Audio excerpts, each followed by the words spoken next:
జై కాంగ్రెస్. మిత్రులారా, ఈరోజు స్వర్గీయ శ్రీ రాజీవ్ గాంధీ గారి విగ్రహావిష్కరణ కార్యక్రమంలో సహచర మంత్రివర్గ సభ్యులు, పిసిసి అధ్యక్షులు, పార్లమెంట్ సభ్యులు, శాసనమండలి సభ్యులు, శాసన సభ్యులు, ఇతర ప్రజాప్రతినిధులు, కాంగ్రెస్ పార్టీ కార్యకర్తలు, రాజీవ్ గాంధీ అభిమానులు, మరీ ముఖ్యంగా ఆనాడు రాజీవ్ గాంధీతో కలిసి పనిచేసిన ప్రియరంజన్ దాస్ మున్షి వారి సతీమణి, ఏఐసిసి తెలంగాణ ఇన్ఛార్జ్ దీపాదాస్ మున్షి గారు, వి హనుమంతరావు గారు, పెద్దలు కె కేశవరావు గారు అందరూ కూడా ఈ కార్యక్రమంలో పాల్గొని రాజీవ్ గాంధీ విగ్రహావిష్కరణ కార్యక్రమానికి ఒక నిండుదనం తీసుకొచ్చినందుకు మీకు అందరికీ మనస్ఫూర్తిగా ధన్యవాదాలు తెలియజేస్తున్నాం. మిత్రులారా, ఇది రాజకీయ వేదిక కాదు.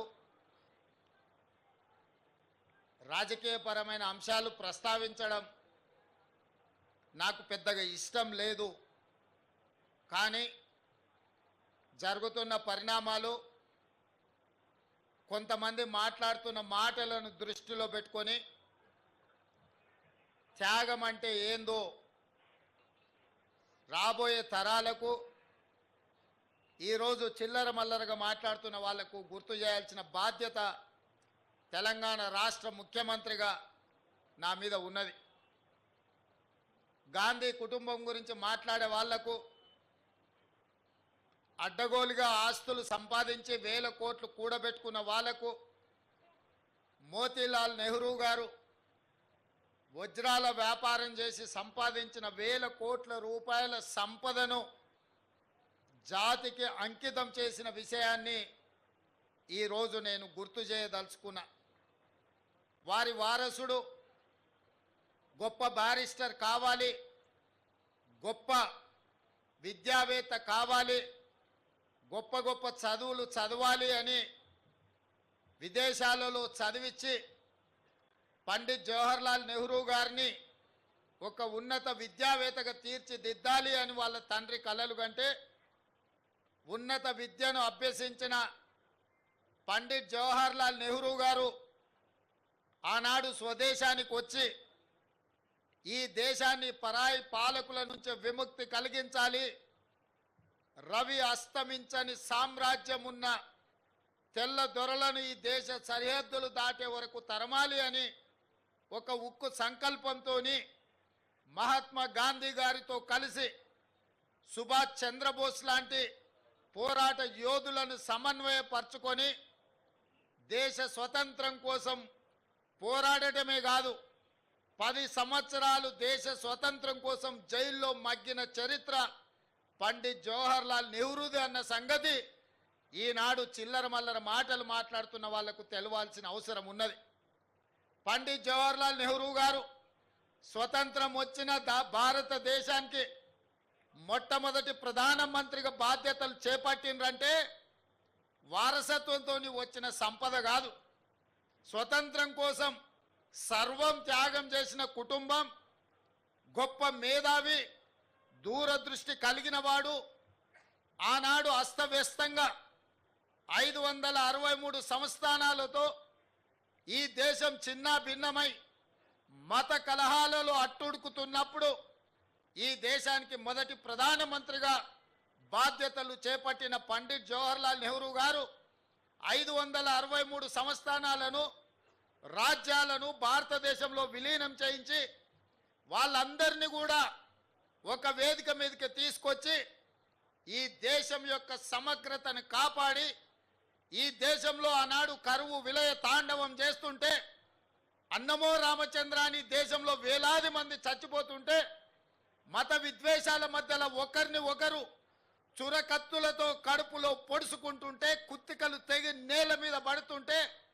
ఎర్రని రక్తం వరదలై పారుతుంటే, ఈ దేశాన్ని శాంతి భద్రతలతో నిలబెట్టడానికి ఆనాడు నెహ్రూ గారు ఒక దార్శనికతను ప్రదర్శించి ఈ దేశ మొదటి ప్రధానమంత్రిగా వారు కార్యక్రమాలు చేపట్టడమే కాదు, వారి నేతృత్వంలో సర్దార్ వల్లభాయ్ పటేల్ని కాంగ్రెస్ పార్టీ ఏఐసిసి అధ్యక్షుడిగా పనిచేసిన సర్దార్ వల్లభాయ్ పటేల్ని కేంద్ర హోంశాఖ మంత్రిగా నియమించి ఈ దేశంలోనూ శాంతి భద్రతలను కాపాడిన గొప్ప చరిత్ర పండిత్ జవహర్లాల్ నెహ్రూ గారిది.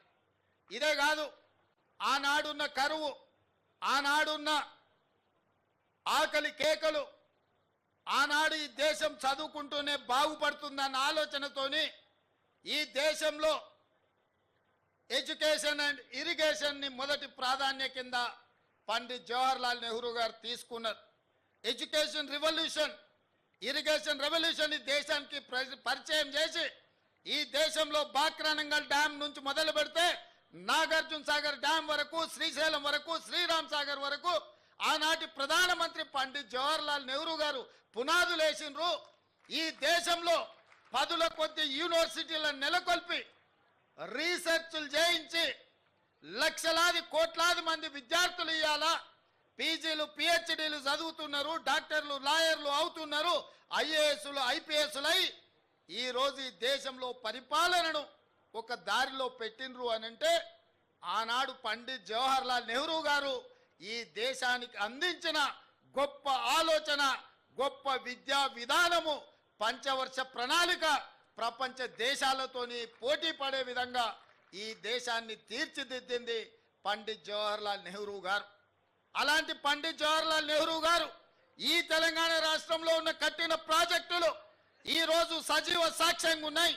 ఎన్ని వరదలు వచ్చినా, ఎన్ని విపత్కర పరిస్థితులు వచ్చినా నాగార్జున సాగర్, శ్రీశైలం, శ్రీరామ్ సాగర్ లాంటి ప్రాజెక్టులు పండిత్ జవహర్లాల్ నెహ్రూ గారు మనకు అందించిన సంపద ఈరోజు తెలంగాణ రాష్ట్ర ప్రజలు, రైతులు ఈరోజు గొప్పగా అనుభవిస్తున్నారు. వారి వారసత్వం కింద వచ్చిన శ్రీమతి ఇందిరాగాంధీ గారు స్వతంత్రం వచ్చిన తర్వాత కూడా కాంగ్రెస్ పార్టీ నాయకులు స్వతంత్రం కోసం అమరులైనరు. వారు అమరులై ఈ దేశానికి స్వతంత్రం తీసుకొచ్చిన స్వతంత్రం భారతదేశాన్ని ప్రపంచ దేశాల ముందు ఒక బలమైన దేశంగా నిలబెట్టి గొప్ప పరిపాలన అందించిన దార్శనికుడు పండిత్ జవహర్లాల్ నెహ్రూ గారి నుంచి వారు పండిత్ జవహర్లాల్ నెహ్రూ గారు అధికారంలో ఉన్నప్పుడు ఏ పదవి శ్రీమతి ఇందిరాగాంధీ గారు తీసుకోలేదు. నేను ఎందుకు ఈ మాట చెప్పదలుచుకున్నా అంటే పదే పదే కొంతమంది సన్నాసులు కుటుంబ రాజకీయాల నుంచి వారసత్వ రాజకీయాల గురించి మాట్లాడుతుంటారు. పండిత్ జవహర్లాల్ నెహ్రూ గారు ప్రధానమంత్రిగా ఉన్నంత కాలం శ్రీమతి ఇందిరాగాంధీ గారు ప్రభుత్వంలో ఏ బాధ్యత తీసుకోలేదు. వారి తర్వాత ప్రధానమంత్రులు మారి ఆ తర్వాత ఇందిరాగాంధీ గారు ఈ దేశానికి ప్రధానమంత్రిగా బాధ్యతలు చేపట్టారు. నేను ఇవాళ అడుగుతున్నా, ఇవాళ దళితులు, గిరిజనులు, ఆదివాసీలు, మైనారిటీలు తమ ఇళ్లల్లో తమ కుటుంబ సభ్యుల ఫోటో ఉన్నా లేకపోయినా ఇందిరమ్మ ఫోటో పెట్టుకొని ఒక దేవతలాగా పూజిస్తున్నారు అంటే బ్యాంకుల జాతీయకరణ చేసింది శ్రీమతి ఇందిరాగాంధీ గారు. ఆనాడు కొంతమంది ఆగర్భ శ్రీమంతులకే బ్యాంకులు అందుబాటులో ఉంటే ఆ బ్యాంకులను జాతీయకరణ చేసి దళితులకు, గిరిజనులకు బ్యాంకుల్లో ఖాతాలు తెరిచి బ్యాంకుల నుంచి మద్దతు ఇచ్చి వాళ్ళ అభ్యున్నతి కోసం పనిచేసింది శ్రీమతి ఇందిరాగాంధీ గారు. రాజభరణాలు రద్దు చేసింది శ్రీమతి ఇందిరాగాంధీ గారు. స్వతంత్ర కంటే ముందు రాజ్యాలు ఉన్న రాజులకు రాజభరణాలు ఇవ్వడం ద్వారా దేశం యొక్క ఆర్థిక సంపద రాజులకు పంచి పెడుతుంటే రాజభరణాలు ఇక చెల్లవు, రాచరికపు ఆనవాళ్ళు ఉండొద్దు అని ఇందిరమ్మ రాజభరణాలు రద్దు చేసి పేదలు కట్టే పన్నులు అత్యంత నిరుపేదలకు పంచాలన్న ఆలోచన చేసింది శ్రీమతి ఇందిరాగాంధీ గారు అన్న సంగతి ఇవాళ చెప్పాలి. ఒకప్పుడు జమీందారులు, జాగీర్దారులు, భూస్వాముల దగ్గర, నవాబుల దగ్గర వేలాది ఎకరాల భూములుండి వాళ్ళ భూముల్లో దళితులు, గిరిజనులు, బలైన వర్గాలు, పేదలు బానిసలుగా వెట్టి చాకిరి చేస్తుంటే దళితుల, గిరిజనుల, బలైన వర్గాల ఆత్మగౌరవం పెరగాలి అని అంటే సొంత భూమి ఉండాలి అని భూములను వేలాది, లక్షలాది, కోట్లాది ఎకరాలను భూస్వాముల దగ్గర నుంచి గుంజుకొని అసైన్మెంట్ పట్టాల పేరు మీద భూములు పంచిపెట్టింది ఇందిరమ్మ కాదా? ఇవాళ ఈ రాష్ట్రంలో 25 లక్షల ఎకరాలు అసైన్మెంట్ పట్టాల పేరు మీద భూములు ఇచ్చిండ్రు. ఇవాళ దళితులు, గిరిజనులు ఆత్మగౌరవంతో సొంత ఊర్లో, సొంత ఇంట్లో, సొంత భూమిలో దుక్కి దున్నుకొని బుక్కెడు అన్నం తింటుండ్రు అంటే అది ఇందిరమ్మ ఇచ్చిన వరం అన్న సంగతి నేను ఈరోజు చెప్పదలుచుకున్నా. పూరు గుడిసెలల్లా పేదరికంలో దాపు లేకుండా బతుకుతున్న వాళ్లకు ఇల్లు ఇవ్వాలి, మీ సొంత ఇల్లు ఉండాలి, మీ గ్రామంలో మీరు ఆత్మగౌరవంతో బ్రతకాలి అంటే మీకు సొంత ఇల్లు ఉండాలి అని ఇండ్ల పట్టాలిచ్చి సొంత ఇళ్ళనిచ్చి ఇందిరమ్మ ఇళ్ళని కట్టించింది ఇందిరమ్మ కాదా? ఇవాళ పేదల కోసం అసైన్మెంట్ సీలింగ్ యాక్ట్ను తీసుకొచ్చి లక్షలాది ఎకరాల భూములను పేదలకు పంచిండ్రు. పోడు భూములను, పోడు పట్టాలిచ్చి ఆదివాసీలను, గిరిజనులను ఆదుకున్నది. ఇవాళ మా లంబాడ సోదరులు రవీంద్రనాయకుడు ఉన్నాడు. లంబాడాలని ఎస్టీలలో చేర్చింది ఇందిరమ్మ కాదా? ఇవాళ ఎస్టీ రిజర్వేషన్లు డాక్టర్లు, లాయర్లు, ఇంజనీర్లై, ప్రజాప్రతినిధులై, చట్ట సభలలో ఎమ్మెల్యేలు, ఎంపీలు, మంత్రులైన గిరిజన సోదరులారా, లంబాడి మిత్రులారా, ఇవాళ మీ అభ్యున్నతికి కారణం ఇందిరమ్మ కాదా అని నేను అడుగుతున్నా. ఇవాళ ఈ దేశంలో రిజర్వేషన్లు ఇచ్చి రిజర్వేషన్లు తెచ్చింది కాంగ్రెస్ పార్టీ. పండిత్ జవహర్లాల్ నెహ్రూ ఇందిరమ్మ కాదా అని నేను ఈరోజు ఆలోచన చెయ్యమని అంటున్నా.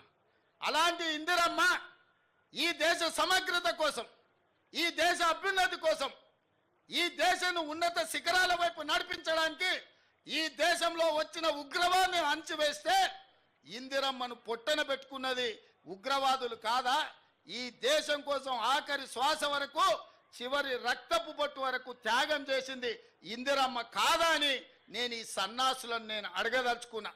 వారి వారసత్వంగా రాజకీయాలకు దూరంగా ఉండి పైలట్గా, ఒక ప్రధానమంత్రి కొడుకుగా కాకుండా ఒక సాంకేతిక నిపుణుడిగా దేశానికే దూరంగా ఉన్న రాజీవ్ గాంధీ ఆనాడు ఇందిరమ్మ మరణం ఈ దేశానికి నాయకత్వ సమస్య వచ్చినప్పుడు అందరూ, ముఖ్యులందరూ, ఈ దేశ మేధావులందరూ రాజీవ్ గాంధీని దేశానికి రప్పించి ఈ దేశానికి ప్రధానమంత్రిగా బాధ్యతలు తీసుకోమంటే ఆనాడు ఈ దేశ ప్రజల కోసం, 100 కోట్ల జనాభా కోసం ఆనాడు రాజీవ్ గాంధీ ప్రధానమంత్రిగా బాధ్యతలు చేపట్టిన వారు ప్రధానమంత్రిగా బాధ్యతలు చేపట్టినంత వరకు 21 సంవత్సరాలు ఓటు హక్కు ఉండే.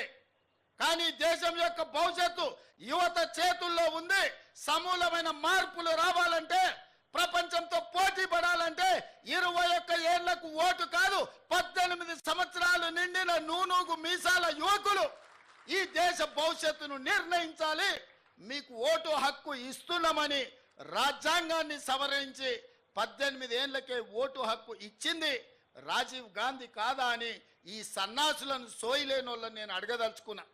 ఇదే కాదు, మహాత్మా గాంధీ గారు ఒక మాట చెప్పిండ్రు, ఈ దేశం యొక్క ప్రాణం గ్రామాలలో ఉంది, ఈ పంచాయతీలే పట్టుగొమ్మలు ఈ దేశానికి అన్నారు. మరి ఈ పంచాయతీలే పట్టుగొమ్మలు అంటే ఢిల్లీలో నుంచి నిధులు రాష్ట్రాలకు వస్తే గ్రామాలకు చేరట్లేదని ప్రత్యక్షంగా కేంద్రం నుంచి గ్రామ పంచాయతీలకు వాళ్ళ ఖాతాలలో నిధులు పోయే విధంగా రాజ్యాంగాన్ని సవరించి 73, 74 రాజ్యాంగ సవరణతోనే నిధులను సరాసరి గ్రామ పంచాయతీలకు అందించిన మాట ఇవాళ రాజీవ్ గాంధీ తెచ్చిన సరళీకృత విధానాలు కాదా? అంతెందుకు, మా మేయరమ్మ ఉన్నది గద్వాల విజయలక్ష్మి గారు, మహిళా రిజర్వేషన్ కింద ఈ నగర ప్రథమ పౌరురాలుగా ఉన్నది. మా శ్రీలత డిప్యూటీ మేయర్గా ఉన్నది. అక్కడ మా సోదరిమణులు కార్పొరేటర్లు ఉన్నారు అక్కడ చాలామంది. ఎట్లయినరు తల్లి మీరు అందరూ? మహిళా రిజర్వేషన్ లేకపోతే మా వాళ్ళు మీకు ఇచ్చటోళ్ళా? మీకు ఈ కుర్చీలు దక్కేవా? ఈ నగరానికి ప్రథమ పౌరురాలుగా గద్వాల విజయలక్ష్మి అయి ఉండేదా? ఆడబిడ్డలకు అధికారం ఉన్నప్పుడే ఇల్లుతో పాటు రాజ్యంలో కూడా మీకు వాటా ఉండాలి అని ఆడబిడ్డలకు మహిళా రిజర్వేషన్ ను తీసుకొచ్చిన మహిళా పక్షపాతి రాజీవ్ గాంధీ. స్థానిక సంస్థలలో రాజీవ్ గాంధీ గారు తీసుకొచ్చిన మహిళా రిజర్వేషనే ఇవాళ ఈ ఆడబిడ్డలందరూ కూడా ఈడ కుర్చీలలో కూర్చొని రాజ్యాధికారంలో భాగస్వాములైనరు. ఆడబిడ్డలకు రాజ్యాధికారం ఇచ్చింది రాజీవ్ గాంధీ కాదా అని ఈ సన్నాసులకు నేను గుర్తు చేయదలుచుకున్నా. వాళ్ళకెందుకు గుర్తుంటుంది? 5 ఏళ్ళు ప్రభుత్వంలో ఒక మహిళకు మంత్రి కూడా ఇవ్వలేదు. ఆ సన్నాసులకు మహిళ ఆత్మగౌరవం ఎట్లా తెలుస్తుందని నేను ఈ సందర్భంగా చెప్పదలుచుకున్నా. అలాంటి రాజీవ్ గాంధీ ఈ దేశంలో సాంకేతిక విప్లవం వచ్చినప్పుడే, ఈ దేశానికి కంప్యూటర్ను పరిచయం చేసినప్పుడే ఈ దేశం బాగుపడుతుందని, ఈ దేశాన్ని 21వ శతాబ్దంలోకి నడిపించాలి అంటే కంప్యూటర్ యుగం రావాలి అని ఇవాళ మనం వాడుతున్న సెల్ ఫోన్లు కానీ కంప్యూటర్లు కానీ ఈ దేశానికి పరిచయం చేసింది రాజీవ్ గాంధీ గారు కాదా అని నేను అడుగుతున్నా. ఈరోజు శామ్ పిట్రోడా బతికే ఉన్నాడు. ఈ సాంకేతిక విప్లవం ప్రపంచంతో పోటీ పడే విధంగా ఇవాళ సిలికాన్ వ్యాలీని మనం నడిపిస్తున్నాం, అమెరికా ఆర్థిక వ్యవస్థను మనం శాసిస్తున్నాము అంటే సాంకేతిక విప్లవం ఈ దేశంలో తెచ్చింది రాజీవ్ గాంధీ. అందుకే ఈరోజు మనం ప్రపంచంతో పోటీ పడగలుగుతున్నాం. ఈరోజు ట్విట్టర్లో పెడుతున్నాడు, అమెరికా పోయి కంప్యూటర్ చదువుకున్నా అంటున్నాడు. ఆ కంప్యూటర్ని పుట్టించింది ఈ దేశానికి పరిచయం చేసిందే రాజీవ్ గాంధీ సన్నాసి. లేకపోతే ఎక్కడనో గుంటూరులో ఇడ్లీ కూడా అమ్ముకుంటూ తిరిగేటోనివి. ఎందుకంటే ఆడికి చదువుకుంటానికి పోయినావు కదా, నువ్వు ఆన్నే ఇడ్లీ కూడా అమ్ముకొని బతికేటోనివి. లేకపోతే రైల్వే స్టేషన్లో ఛాయ్ సమోసా అమ్ముకుంటా సిద్దిపేటలోనే ఉండేటోనివి. రాజీవ్ గాంధీ దేశానికి కంప్యూటర్ని పరిచయం చేసింది కాబట్టి నీ బతుకు ఒక కంప్యూటరు, ఒక ట్విట్టర్ అకౌంటు, ఒక ఐటీ మంత్రివైనవు. లేకపోతే ఐటీ శాఖనే ఉండేది కాదు. రాజీవ్ గాంధీ గారు ఐటీ రంగాన్ని ఈ దేశానికి పరిచయం చేసిండు కాబట్టి ఆ సన్నాసి ఐటీ శాఖకు మంత్రి అయిండు. లేకపోతే దిక్కుమాలలోని బాధనే మనకు ఉండేది కాదు. కాబట్టి ఇవాళ ఈ పరిస్థితుల్లో అలాంటి రాజీవ్ గాంధీ దేశ సమగ్రతను కాపాడడానికి ప్రాణ త్యాగం చేసి ఈ దేశాన్ని కాపాడిండు. అంత గొప్ప వ్యక్తి విగ్రహాన్ని ఈరోజు సచివాలయం ముందల ట్యాంక్ బండ్ మీద పెడితే రాజీవ్ గాంధీ విగ్రహం ఎందుకు పెడతారని అడుగుతారా? ఎంత బలుపు మాటలు కార్యకర్తలారా, ఒకసారి ఆలోచన చేయండి. అధికారం పోయినా మదము దిగలేదు. గాంధీ కుటుంబాన్ని కుటుంబ పాలన అంటున్నారు. ఆ సన్నాసులకు చెప్పండి, రాజీవ్ గాంధీ గారు ప్రధానమంత్రిగా చనిపోయిన తర్వాత దాదాపుగా 15-20 ఏళ్ళు కాంగ్రెస్ అధికారంలో ఉంది. సోనియా గాంధీ గారు ఏ పదవి తీసుకోలే, కేంద్ర మంత్రి పదవి తీసుకోలే, ప్రధానమంత్రి పదవి తీసుకోలే. 2004 నుంచి 2014 10 సంవత్సరాలు బలమైన యూపీఏ ప్రభుత్వం ఉన్న సోనియా గాంధీ గారు, రాహుల్ గాంధీ గారు ఏ పదవులు తీసుకోలే. కేంద్ర మంత్రి పదవి కానీ ప్రధానమంత్రి పదవి కానీ తీసుకోలే. ఆనాడు రాజీవ్ గాంధీ గారు చనిపోయినాక దాదాపుగా 3 దశాబ్దాలుగా పైగా కాంగ్రెస్ పార్టీలో గాంధీ కుటుంబం ప్రధానమంత్రి, కేంద్ర మంత్రి పదవి తీసుకోలేదు. పదవి త్యాగం అంటే వాళ్ళని చూడాలి, ప్రాణ త్యాగం అంటే వాళ్ళని చూడాలి, స్వతంత్ర పోరాటం అంటే ఆ కుటుంబాన్ని చూడాలి. మోతీలాల్ నెహ్రూ, పండిత్ జవహర్లాల్ నెహ్రూ స్వతంత్రం కోసం పోరాటం చేసి ఈ దేశానికి స్వతంత్రం తెచ్చినోళ్ళు.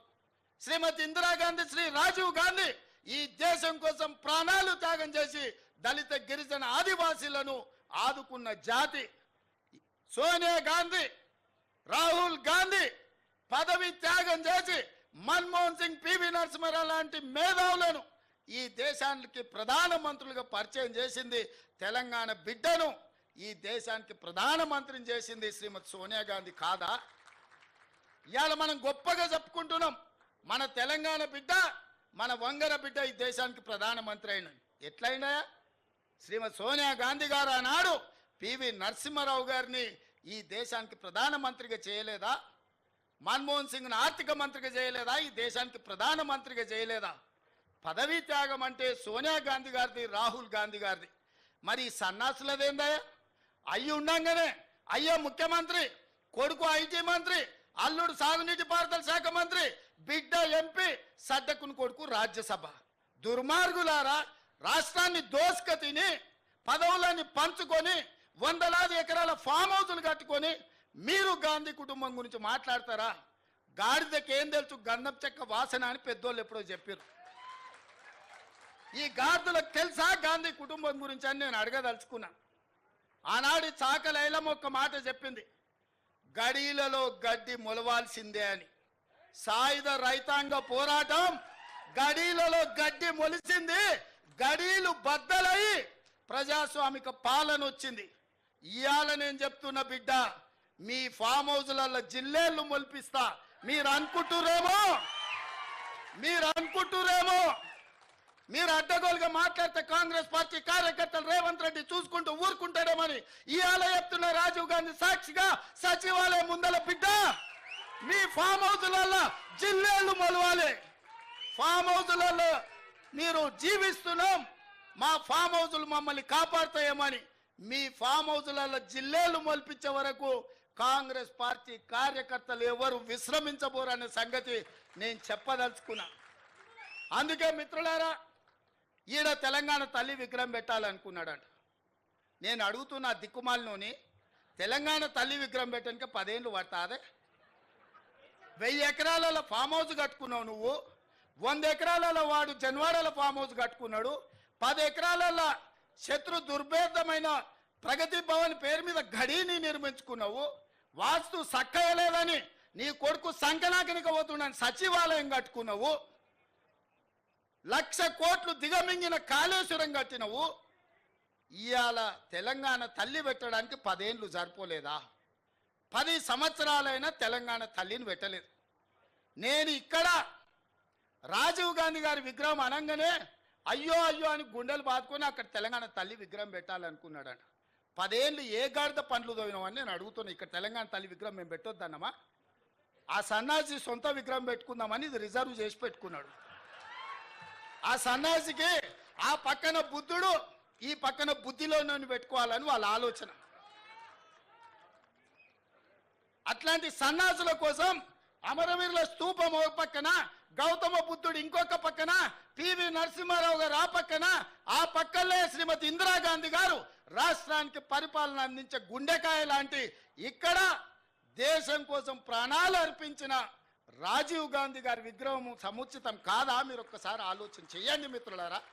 తెలంగాణ వాదులందరూ నేను అడుగుతున్నాను, ఈ జగన్ రాజీవ్ గాంధీ విగ్రహానికి అర్హత లేదా? ఆంధ్రప్రదేశ్లో పార్టీ సర్వం కోల్పోయి, తెలంగాణలో కేంద్రంలో అధికారాన్ని కోల్పోయి, తెలంగాణ రాష్ట్రాన్ని ఇచ్చిన మాట మీద సోనియా గాంధీ గారు నిలబడి తెలంగాణ రాష్ట్రాన్ని ఇస్తే ఆ కుటుంబాన్ని గౌరవించాల్సింది పోయి, ఆ గాడిదలే ఇక్కడ రాజీవ్ గాంధీ విగ్రహాన్ని పెట్టాల్సింది పోయి ఇవాళ మనం పెట్టిన విగ్రహాన్ని అవహేళన చేసి తొలగిస్తామంటారు. ఎవర్రా తొలగించేటోడు? ఒక్కడు రాండి, ఎప్పుడు వస్తారో తారీఖు చెప్పండి బిడ్డ. రాజీవ్ గాంధీ విగ్రహం తీస్తారంట, ఎవడొస్తాడో నేను చూస్తా. అందుకే 10 ఏళ్ళు సన్నాసి నువ్వు తెలంగాణ విగ్రహం పెట్టలేదు, సోయిలేనోనివి కాబట్టే తెలంగాణ విగ్రహం సచివాలయం వెలుపల కాదు, రాష్ట్రానికి పరిపాలన అందించే గుండెకాయే, ఆ గుండెకాయ గుండెల్లో ఉండాలని అక్కడ తెలంగాణ తల్లి విగ్రహం డిసెంబర్ 9 నాడు సచివాలయం లోపల పెట్టే బాధ్యత జిమ్మెదారి నాది. తెలంగాణ ఇచ్చింది మేము, తెలంగాణను కాపాడేది మేము, తెలంగాణ తల్లి విగ్రహాన్ని నెలకొల్పేది మేము. డిసెంబర్ 9 నాడు పెట్టి చూపిస్తాం. డిసెంబర్ 9, 2009 చిదంబరం గారు తెలంగాణ రాష్ట్ర ప్రకటన చేశాడు. 60 సంవత్సరాల ఆకాంక్ష, వందలాది మంది బిడ్డల ప్రాణ త్యాగాలు డిసెంబర్ 9, 2009 నాడు శాశ్వతంగా ఒక పరిష్కారాన్ని చూపించింది. ఇదే కాదు, తెలంగాణ 4 కోట్ల ప్రజలకు తల్లి అయి తెలంగాణ ప్రజల యొక్క గుండె కోత, తల్లుల కడుపు కోతను దృష్టిలో పెట్టుకొని ఒక తల్లిగా ఆలోచన చేసిన గొప్ప నేత, పరిణిత కలిగిన నాయకురాలు సోనియా గాంధీ గారి జన్మదినం డిసెంబర్ 9. అందుకే తెలంగాణ తల్లి విగ్రహ ప్రారంభోత్సవం డిసెంబర్ 9 నాడు లక్షలాది తెలంగాణ బిడ్డల సమక్షంలో ఇక్కడనే మేము ప్రారంభిస్తాం. మా R&B శాఖ వెంకటరెడ్డి గారికి నేను ఆదేశాలు ఇస్తున్నా, డిసెంబర్ 9 లోపల అద్భుతమైన వీరనారి తెలంగాణ తల్లి విగ్రహం అక్కడ ఉండాలి. ప్రపంచమంతా అబ్బురపడే విధంగా కార్యక్రమాన్ని చెయ్యాలి. ఇది మా ప్రతిన రాజీవ్ గాంధీ సాక్షిగా, సోనియా గాంధీ వారసులుగా తెలంగాణ ప్రజలకు మేము మాటిస్తున్నాం. మిత్రులారా, ఇవాళ 10 ఏళ్ళు ఇక్కడనే కొండా లక్ష్మణ్ బాపూజీ ఇల్లు ఇచ్చాడు కేసీఆర్కు పార్టీ పెట్టుకొని. అది కూలిపోతే నిలవ నీడ లేకుంటే నీకు ఆశ్రయం ఇచ్చిన కొండా లక్ష్మణ్ బాపూజీ చచ్చిపోతే కనీసం ఆఖరి చూపులకు కూడా నువ్వు పోలేదు. ఇంతకంటే దుర్మార్గుడు నీచుడు భూమి మీద ఎవడన్నా ఉంటాడా? అట్లాంటి కొండా లక్ష్మణ్ బాపూజీ పేరు Indian Institute of Handloom and టెక్స్టైల్స్కి ఈరోజు ఆ ఇన్స్టిట్యూట్కి కొండా లక్ష్మణ్ బాపూజీ పేరు పెట్టినాం. కింగ్ కోటిలో మహిళా యూనివర్సిటీ వీరనారి చాకలి ఐలమ్మ ఏ తల్లి అయితే గడిలలో గడ్డి మొలవాలని మాకు స్ఫూర్తినిచ్చిందో వీరనారి చాకలి ఐలమ్మ పేరు ఆ మహిళా యూనివర్సిటీకి ఇవాళ పేరు పెట్టుకున్నాం. ఇదే కాదు, ఆనాడు పాత్రికేయ రంగంలో రాణించి సాయుధ రైతాంగ పోరాటాన్ని ముందుకు నడిపిన సురవరం ప్రతాప్ రెడ్డి గారి పేరు తెలుగు యూనివర్సిటీకి ఈరోజు మనం పెట్టుకుంటున్నాం. 10 ఏళ్ళు వీటికి పెద్దల పేర్లు గొప్ప వ్యక్తుల యొక్క నామకరణం చేస్తే ఎవరన్నా వద్దన్నారా? అన్నిటికీ నువ్వు నీ కుటుంబం నువ్వే దోసుకోవాలి, నువ్వే దాచుకోవాలి, తెలంగాణను మొత్తం దిగమింగాలన్న ఆలోచన ఇవాళ కుటుంబానికి పట్టింది. వాళ్ళు ఊహించలే కాంగ్రెస్ పార్టీ కార్యకర్తలు బండకేసి కొడతారని. ఇవాళ ఇంకా షాక్లో నుంచి తేలుకోలే.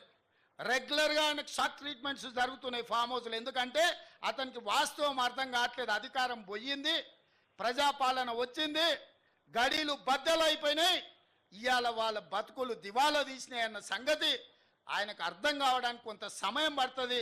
ఈ లోపల కొంతమంది చిల్లర మల్లర గాళ్లను మన మీదకి మాట్లాడిస్తున్నారు. కాంగ్రెస్ పార్టీ కార్యకర్తలారా అప్రమత్తంగా ఉండాలి. ఈ కాలకేయ మూట మళ్ళీ గ్రామాల మీదకి రాబోతుంది. ఇవాళ వాళ్ళని వదిలించుకున్నాం. మిడతల దండై తెలంగాణను కబలించాలని ఇవాళ వీళ్ళందరూ కుట్రలు చేస్తున్నారు. ఈ మిడతల దండును పొలిమేరలు దాటే వరకు తరమాల్చిన బాధ్యత మీది, నాది. మనందరం కలిసికట్టుగా ఉంటే ఈ మిడతల దండును పొలిమేరలు దాటే వరకు తరిమే బాధ్యత తీసుకుందాం. డిసెంబర్ 9 నాడు తెలంగాణ తల్లి విగ్రహాన్ని ఆవిష్కరించుకుందామని చెప్పి మీకు అందరికీ తెలియజేస్తూ మీ అందరి దగ్గర సెలవు తీసుకుంటున్న ధన్యవాదాలు మిత్రులారా.